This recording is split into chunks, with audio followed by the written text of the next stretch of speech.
Welcome to the Slop Temple. We pray this video helps. You start by powering off and removing the Joy-Con. This prevents shorting and gives clear access. Once done, check software. Update the console and run controller calibration so you rule out firmware issues. Then inspect the L button area carefully under good light. Look for dirt, compressed dust, or a bent plastic retainer. You want to know whether this is a mechanical or software fault before you open anything, so do these checks now and gather small tools.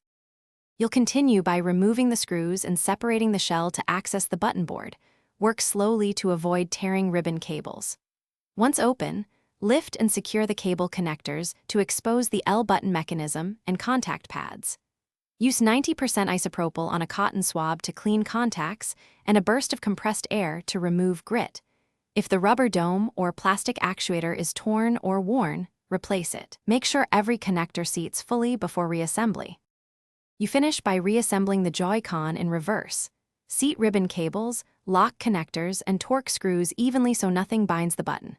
Once closed, power on and test the L button in the controller calibration menu and in actual gameplay to confirm tactile response. If the issue remains, stiff or non-responsive, swap the L button board or flex cable next, because that's the likely failing part. Troubleshooting tip: if intermittent, check for a cracked solder joint.